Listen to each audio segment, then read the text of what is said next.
जो हम लोग करने वाले हैं that is salt hydrolysis. Salt कैसे बनते हैं ये तो तुम लोगों ने क्लास 10th में सीखा भी है ना। और क्लास 10th में आप लोगों ने सीखा था क्या था, न्यूट्रलाइजेशन रिएक्शन होता है किसका, एसिड का और बेस का, तो सॉल्ट बनता है। और तुम लोगों ने 3 तरह के सॉल्ट सुने थे।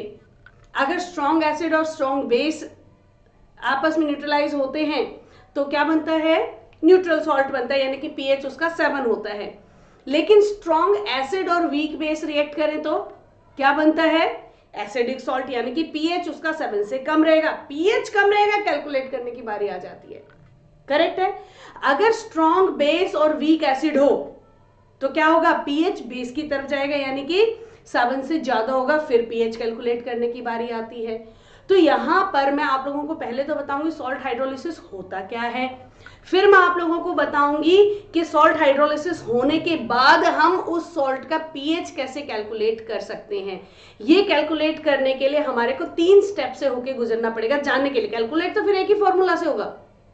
जानने के लिए सबसे पहले हम सीखेंगे सॉल्ट हाइड्रोलिसिस किसका, वीक एसिड स्ट्रॉन्ग बेस, या स्ट्रॉन्ग एसिड वीक बेस, या स्ट्रॉन्ग एसिड स्ट्रॉन्ग बेस, या फिर वीक एसिड वीक बेस। ये भी हो सकता है, 4 तरह के सॉल्ट हो सकते हैं, 3 में अभी तक वो बता रही थी, 4 वीक एसिड और वीक बेस भी अगर मिलेंगे तो फिर उसके बाद हमारे को देखना पड़ेगा सॉल्ट कितना टूटा, डिग्री ऑफ हाइड्रोलिसिस, बिकॉज जितना सॉल्ट हो गया वो तो न्यूट्रल हो गया, बाकी पीछे H बचा या OH बचा, उसी से तो हम पीएच कैलकुलेट करेंगे ना। H आयन एक्स्ट्रा बच गया तो वो क्या बना, acidic salt. OH ion extra बच गया तो क्या बना, बेसिक सॉल्ट।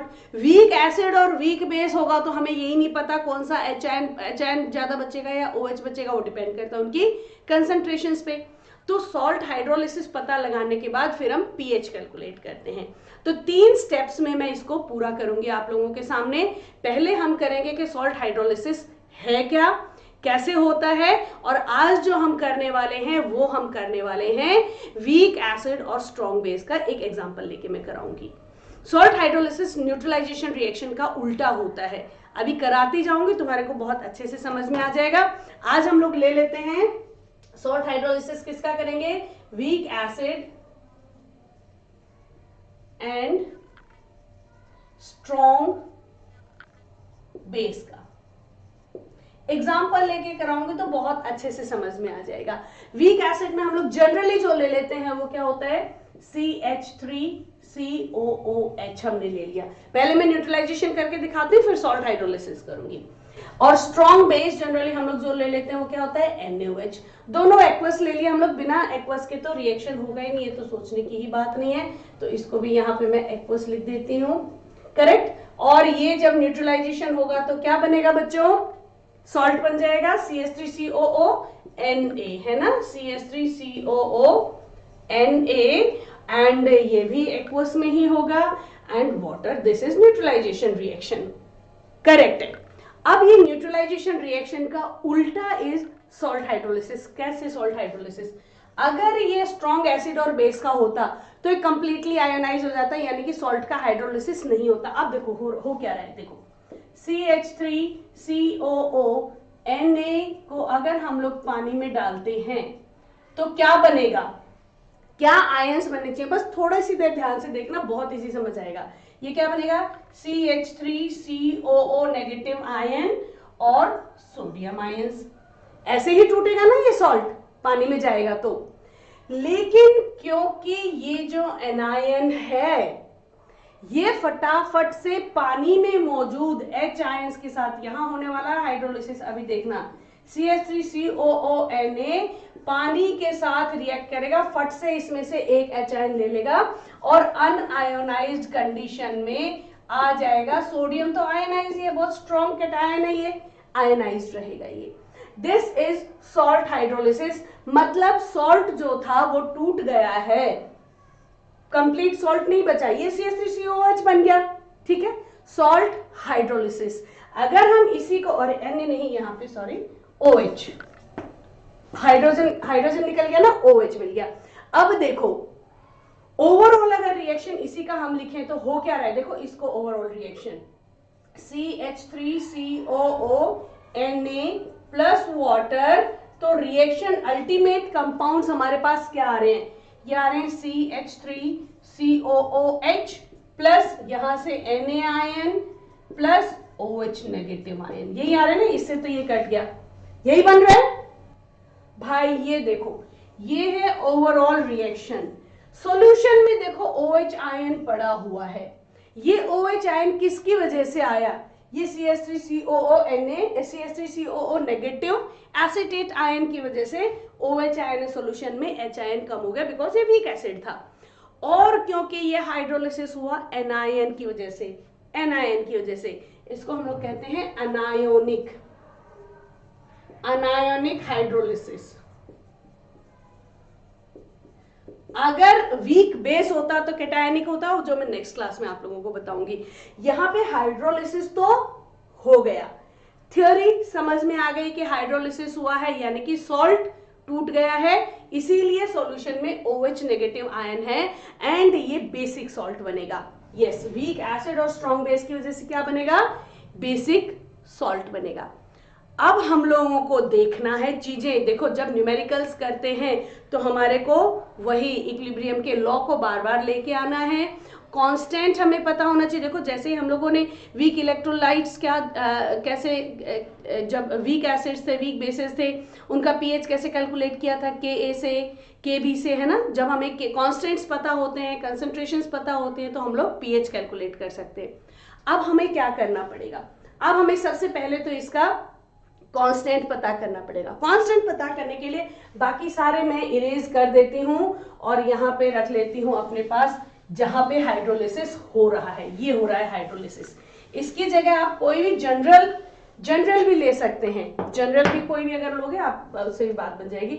इसका अगर हम लोग बोले, क्या लॉ से लेके आते हैं, के अगर हम कैलकुलेट करते हैं तो क्या हो जाएगा? Concentration of CH3 COOH and concentration of OH divided by concentration of CH3 COO and concentration of water। बिल्कुल जैसे KA का हमने KA कैलकुलेट किया था ना। वाटर की कंसंट्रेशन रिमेन्स ऑलमोस्ट कांस्टेंट, तो हम उसको यहां ले आएंगे और एक नया कांस्टेंट आ जाएगा and that will be known as KH। ये वाटर जब यहां आ जाएगा तो K इंटू वाटर, क्योंकि हम सॉल्ट की बात कर रहे हैं, सॉल्ट हाइड्रोलिसिस की बात करें, तो हमने इसको नए कांस्टेंट को नाम दिया KH। नाउ KH क्या होगा? देखो जरा, KH हो जाएगा concentration of CH3 COOH multiplied by concentration of OH divided by concentration of acetate ion CH3COO। ये आ गया हमारा KH। यहां तक आ गया समझ में? लेकिन अभी तो हमारे को इसको कैलकुलेशंस तक लेके जाना है, डिग्री ऑफ हाइड्रोलिसिस भी कैलकुलेट करनी है। तो क्या करेंगे, और इसको देखते हैं और आगे बढ़ाते हैं। कैसे आगे बढ़ाएंगे? मैं यहाँ इरेज करके वापस ऊपर लिख लेती हूँ और हम लोग चीजों को आगे बढ़ा लेते हैं। KH को मैं यहाँ लिख लूं, KH इज इक्वल टू क्या हो गया? Concentration of CH3 COOH into concentration of OH divided by concentration of CH3 COO negative. Correct है? अब हम लोग इसको आगे बढ़ाने की कोशिश करते हैं, रिलेशनशिप लेके आएंगे Ka का इसके साथ, Ka के साथ, Kw के साथ इसको रिलेट करते हैं। KH का रिलेशनशिप Kw एंड Ka के साथ करेंगे तो कैसे होगा? क्या करेंगे बेटा, इसको हम लोग दोनों को H आयन से मल्टीप्लाई करेंगे, क्योंकि OH है तो हम लोग H आयन से मल्टीप्लाई करेंगे। हम लोग एक्चुअल में रिलेशनशिप देखना चाह रहे हैं KH का, Kw का और Ka का। KH तो ये था, देखो जरा Kw क्या होता है? Kw होता है concentration of OH ion multiplied by concentration of H ion. Correct? और Ka क्या होता है? देखो कोई भी एसिड तोड़ के देखो, तुम्हें पता चल जाएगा। कोई भी एसिड अगर हम लोग HX तोड़ते हैं वाटर के साथ तो क्या बनता है बेटा? H ion plus X ion divided by HX, कोई भी, है ना। एंड इसका Ka कैसे हो जाएगा? Ka will be concentration of H ion multiplied by concentration of X negative ion divided by HX। यही होता है किसी भी एसिड का Ka। बिल्कुल सही है, यही होता है। नाउ बच्चों, मेरे प्यारे बच्चों, ये H2O को यहाँ जाएगा, वो Ka में आ जाता है, वो तुम जानते ही हो। जैसे अगर हम लोग लिखेंगे तो ये क्या हो जाएगा, K अगर हम लिखते हैं, फिर भी बता देते हैं, ये क्या हो जाएगा H2O, और H2O यहाँ जाएगा तो नया कांस्टेंट आ जाता है, दैट इज Ka। इसको मिटा देती हूँ, कहीं बच्चे समझ में ना आए जो सिर्फ इस वीडियो को देख रहे हैं, ठीक है। तो Ka ये हो गया, ये जनरल हो गया। अब देखो यहां पे भी तो यही कुछ हो रहा है, देखो जरा H और OH है, ये क्या हो सकता है, दिस इज KW, करेक्ट है। ये क्या आ रहा है, देखो जरा, ये देखो ऐसा ही कुछ आ रहा है लेकिन उल्टा आ रहा है, तो इसको हम लोग 1/Ka लिख सकते हैं क्या। Ka अगर होता तो दोनों एनायन और कैटायन कहाँ है, न्यूमरेटर में है, और डिनोमिनेटर में हमारा एसिड है, ठीक है। 1/Ka कर देते हैं, तो दिस इज 1/Ka, तो ये वाला सारा का सारा क्या हो जाएगा, डिवाइडेड बाय Ka। तो इस वाली इक्वेशन से हम किस निष्कर्ष पे पहुंचे जरा देखते हैं। निष्कर्ष हमारा ये हुआ कि relationship between KW, Ka and KH, देखो जरा क्या हो गया, KH is equal to KW/Ka। ये बहुत मजेदार सी एक चीज आ गई आप लोगों के कैलकुलेशंस के लिए। यहां से हम बहुत सारी चीजों को आगे कैलकुलेट करके चलेंगे, ठीक है। यहां से कैसे कैलकुलेट करेंगे, देखो H यहां पे हम लोगों को चेंज करना भी अगर पड़ेगा तो हम कैसे चेंज कर सकते हैं देखेंगे। यहां डिग्री ऑफ हाइड्रोलिसिस की बात करेंगे, अगली चीज। एक स्टेप ये आ गया, इसको यहां लिख करके रख लेते हैं हम। चलो पहला स्टेप हो गया, relationship between KH is KW/Ka। हमें pH तक जाना है, pH तक जाना है तो हमारे को डिग्री ऑफ हाइड्रोलिसिस कैलकुलेट जरूर करना पड़ेगा, कितना टूटा, उसके बाद हमारे पास OH आयन की कंसंट्रेशन आएगी, फिर हम लोग उससे pH कैलकुलेट करेंगे। चलो जी, एक स्टेप पूरा हो गया। अभी हम लोग क्या करेंगे, डिग्री ऑफ हाइड्रोलिसिस किसकी, वीक एसिड और स्ट्रॉन्ग, सबकी अलग अलग आएगी। वीक एसिड और स्ट्रॉन्ग बेस की डिग्री ऑफ हाइड्रोलिसिस के बारे में हम बात करेंगे। सेम वही चीज एग्जांपल लेके चले हम लोग, देखो कैसे होगा। This will be CH3COO negative plus water will give you CH3COOH plus OH ions, correct है। अब वही तरीका कंसंट्रेशन कैलकुलेट करने का, सुपर इजी। मैं कह रही हूं बार बार वही चीजें यूज होनी है, सिर्फ आप लोगों को एक बार कॉन्सेप्ट क्लियर होना चाहिए। अब हम कंसंट्रेशंस, इनिशियल कंसंट्रेशन इसकी क्या है, C, करेक्ट है। और इन दोनों की concentration 0, initial concentration. At equilibrium क्या हो जाएगी, अगर हम लोग डिग्री ऑफ हाइड्रोलिसिस H मान ले, एसिड में हमने अल्फा माना था, वैसे जनरल हम लोग X मान रहे, कोई भी वेरिएबल हो सकता है, लेकिन आइडेंटिफाई करने के लिए कि हम लोग क्या चीज कर रहे हैं, तो डिग्री ऑफ हाइड्रोलिसिस मान ले H, मतलब H आयंस टूट गए, तो इसकी कंसंट्रेशन तो क्या रह जाएगी, C1 - H, है ना, इतना निकल गया, 1 में से H निकल गया, और ये इसकी क्या हो जाएगी, CH, एंड इसकी भी CH, वेरी नाइस। अब क्या बचा, अब तो कुछ भी नहीं बचा। अब हम लोग यहाँ पे KH अगर कैलकुलेट करेंगे तो क्या हो जाएगा, CH × CH/C1 - H, है ना, और this will be CH² /1 - H, है ना, एक से एक कट गया, CH² /1 - H। और यहाँ पे डिग्री ऑफ हाइड्रोलिसिस बहुत बहुत कम है, तो हम लोग इसको 1 के अकॉर्डिंग 1 मान सकते हैं। जब हम लोग वीक एसिड वीक बेस करेंगे ना, तब हम लोग इसको सॉल्व करेंगे, लेकिन यहाँ पे डिग्री ऑफ हाइड्रोलिसिस बहुत कम है, तो दिस इज नियर अबाउट 1 मान के चल पड़ते हैं। तो इस केस में हमारे पास क्या हो जाएगा, KH = CH²। अब देखो एक नई चीज आ गई, हमें H कैलकुलेट करना था ना, H degree of hydrolysis calculate करना है, तो H को कंसंट्रेशन हमें पता होती है, KH हमें पता होता है, तभी हम कैलकुलेट कर पाएंगे, नहीं तो नहीं कर पाएंगे। अगर हमें डिग्री ऑफ हाइड्रोलिसिस पता चल गई तो हम H आयन की कंसंट्रेशन पता कर लेंगे, है ना। H अगर पता चल गया, इनिशियल कंसंट्रेशन हमें मालूम है 0.2 मोल इंटू H पता चलते ही कैलकुलेट हो जाएगा। अब देखो H को कैसे कैलकुलेट करें, यहाँ तो अब आ गया अपने पास आ गई सारी चीजें। Now H square is equal to KH upon C। KH upon C, देखो कुछ अब इसको आगे बढ़ा लें क्या, थोड़ा सा और एक्सपेंड कर लेते हैं। ये इरेज करती हूँ तब आपको यहाँ पे लेके आऊंगी और एक्सपेंड करते हैं इसको। जब हमने रिलेशनशिप यहाँ पे बनाया है तो हम इसको भी यूज करेंगे ना, ऐसे तो छोड़ नहीं सकते।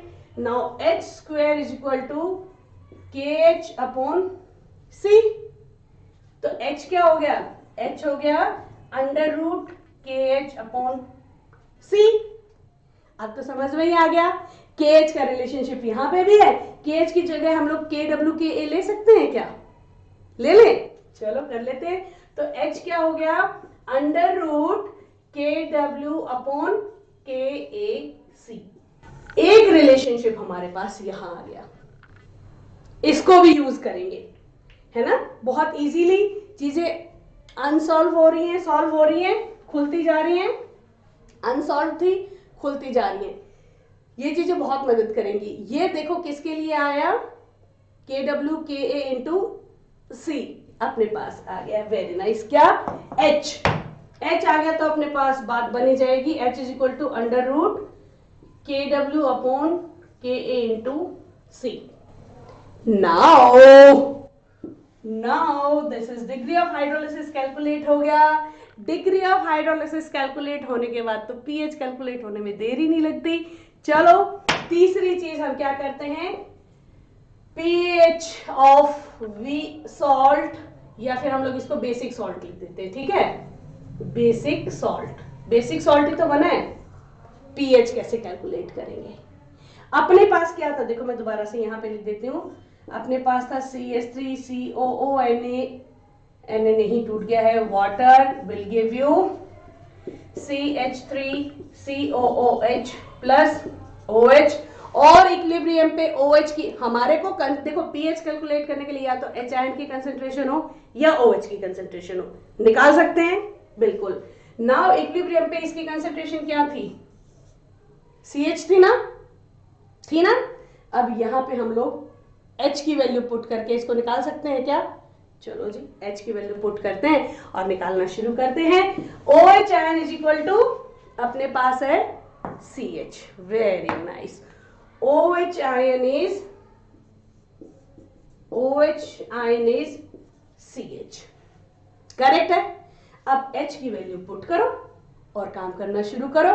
OH आयन हमारा हो गया है CH, एंड H आयन जो है अगर हम निकालेंगे, हमें चाहिए H आयन, तो H ion and OH ion is equal to KW होता है रिलेशनशिप, एक दूसरे के बाद एक दूसरे पे। तो H आयन हमारा क्या आ जाएगा, that will B KW upon OH ion, है ना। और OH की जगह हमारे पास क्या है, CH है। तो H आयन अपने पास क्या है, concentration of H ion is KW upon CH, very nice. आ जाओ फिर वापस से यही आते हैं, मैंने जगह काफी कम कर दी, ये सब हम यहां मिटाते हैं क्योंकि हमें जगह चाहिए, चीजों को अनफोल्ड करते हुए जाएंगे। नाउ कंसंट्रेशन ऑफ, जैसे ही H आयन की कंसंट्रेशन आएगी हम सारा काम कर देंगे फिर, KW upon CH, and H क्या है ये देखो, हमने यहाँ पे H कैलकुलेट किया हुआ है। तो H ion will be given by KW upon C under root, उल्टा हो जाएगा ना, ये H का उल्टा हो जाएगा, KA into C upon KW।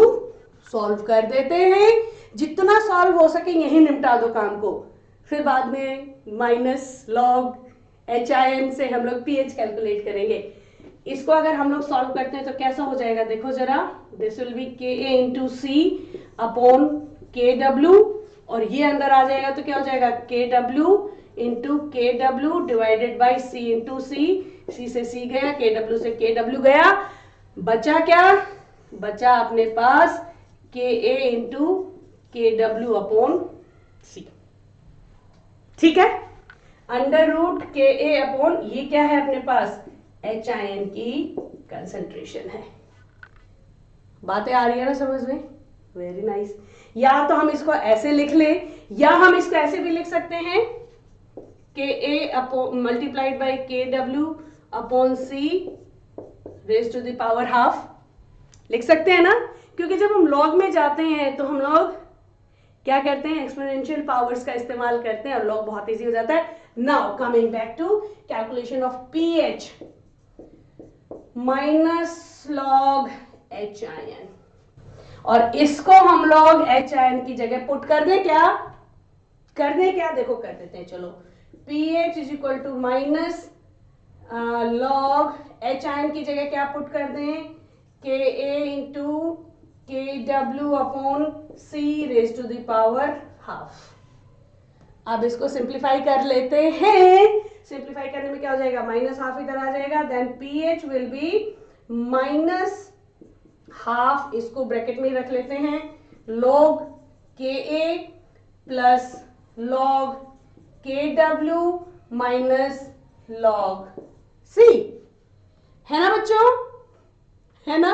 अब ये मत बोलना मैम आप बहुत उलझाए जा रहे हो, कुछ नहीं उलझा जा रहा है, बहुत सीधा होता जा रहा है, सिंपल होता जा रहा है, वेरी सिंपल। धीरे धीरे एक एक चीज खुलती जा रही है, अपने को एच आई एन तक पहुंचना है, एच आई एन मिला और काम हुआ।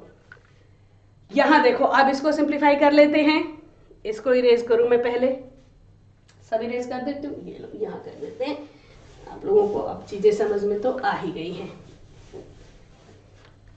इसको सिंप्लीफाई कर ले, चलो इसको भी सिंप्लीफाई कर लेते हैं पहले, pH is equal to minus minus okay minus half log K A minus half log K W, and ये प्लस हो गया प्लस हाफ लॉग के सी, ठीक है, ये हो गया माइनस।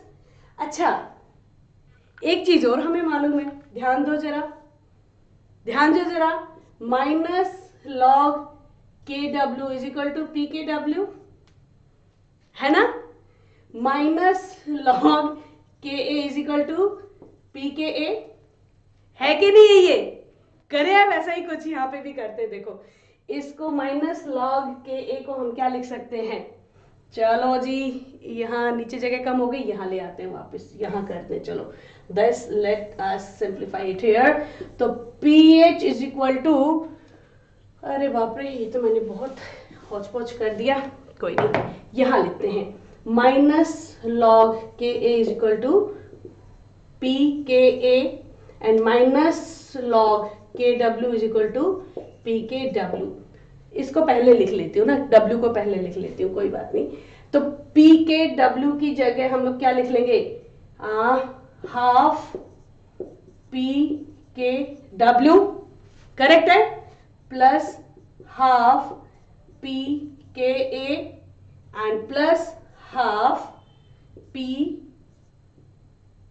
लॉग के सी, P नहीं लॉग के सी, लॉग सी, के सी कहां से, लॉग सी, के लिखते लिखते दिमाग खराब हो गया, लॉग सी कंसंट्रेशन का।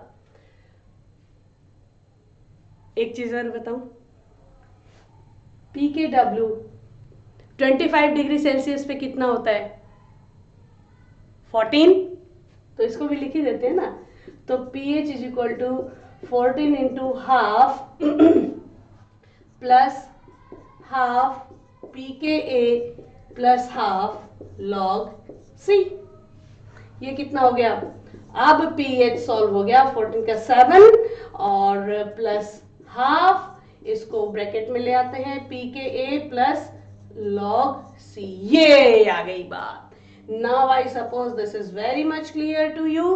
अब pH कैसे कैलकुलेट हो जाएगा, pH कैलकुलेट होगा अगर हमारे को Ka की वैल्यू मालूम है, इसकी पी के ए मालूम है एंड कंसंट्रेशन C की मालूम है, हमारे को चीजें बिल्कुल क्लियर हो जाएंगी। नाउ अगर मैं आपको बात करूं इसी चीज की, कोई भी न्यूमेरिकल, अभी जब हमने ध्यान रखना है बेटा, क्या क्या किया हमने, देखो सबसे पहले हमने रिलेशनशिप बनाया KH का KW और KA के साथ। ये तो हम लोगों ने स्टेप वाइज सीखा है, ये चीजें काम आएंगी, ये काम आएगी और आपको ये काम आएगी। इन तीनों चीजों तक पहुंचना जरूरी था। अगर मैं डायरेक्टली बोल देती आपको इससे निकालो भाई सॉल्व करो, न्यूमेरिकल रखो, इससे निकालो सॉल्व करो, इससे निकालो सॉल्व करो, तुम कहोगे कहां से आया, क्यों आया। यह था कॉन्सेप्ट क्लियरेंस। कैसे भला, पहले तो हम लोगों को हाइड्रोलिसिस कांस्टेंट का रिलेशनशिप डेवलप करना है KW और KA के साथ। कांस्टेंट वाटर का आयनाइजेशन कांस्टेंट, एसिड का ionization constant and salt hydrolysis का आयनाइजेशन, सॉल्ट का हाइड्रोलिसिस का कांस्टेंट रिलेशनशिप आ गया। देन अपने को देखना था H, डिग्री ऑफ हाइड्रोलिसिस कितना टूटा। H की जरूरत किस चीज को कैलकुलेट करने के लिए है, H की जरूरत है या तो H आयन को कैलकुलेट करने की या OH आयन को कैलकुलेट करने की। सॉल्यूशन में अगर OH आयन है तो उससे हम KW और KH के साथ हम लोग H आयन निकाल लेंगे, और अगर H आयन है तो हम लोग डायरेक्टली ही पुट कर देंगे, फिर हमारे को वो वाला स्टेप नहीं उठाना पड़ेगा कि H ion is equal to कितना KW अपॉन OH, वो स्टेप नहीं उठाना पड़ेगा, वो तो H आयन डायरेक्टली अपना है तो हम लोग इसमें पुट कर देंगे। ठीक है, नाउ यहां पर H की वैल्यू कैलकुलेट करने के बाद हम लोग pH के लिए आते हैं, and pH is minus log H ion and this and this, and इससे आप लोग न्यूमेरिकल सॉल्व कर सकते हैं। This is really very easy, मुश्किल नहीं है, टफ नहीं है, चीजों को सॉल्व करते चले जाना है बस। तो इस वाले को आज यही कंक्लूड करते हैं। कुछ न्यूमेरिकल्स इनमें रख करके अब आप लोगों ने सॉल्व करने हैं। कौन से भला, किसके लिए हैं ये है स्ट्रॉन्ग बेस और वीक एसिड। अगली क्लास में कराऊंगी मैं आप लोगों को स्ट्रॉन्ग एसिड और वीक बेस, उसमें H आयन लिबरेट होगा तो उसको डायरेक्टली तीसरा वाला स्टेप उसका छोटा हो जाएगा, हालांकि यही रहेगा और कुछ लंबी चौड़ी कहानी है नहीं। प्रैक्टिस करनी है आप लोगों को। इक्विलिब्रियम में एक तो आपको लॉ ऑफ इक्विलिब्रियम होना चाहिए, ये पता होना चाहिए कौन सी स्टेज पे हम लोग इक्विलिब्रियम लॉ अप्लाई करने वाले हैं। दूसरा, आप लोगों को कंसंट्रेशंस इक्विलिब्रियम पे कैसे कैलकुलेट करते हैं वो आना चाहिए, उसके बाद चीजें सॉल्व होती चली जाती हैं। आई होप ये आप लोगों को बहुत मदद करेगा। अब अगली क्लास में हम लोग हाइड्रोलिसिस, सॉल्ट हाइड्रोलिसिस करेंगे वीक बेस और स्ट्रॉन्ग एसिड का।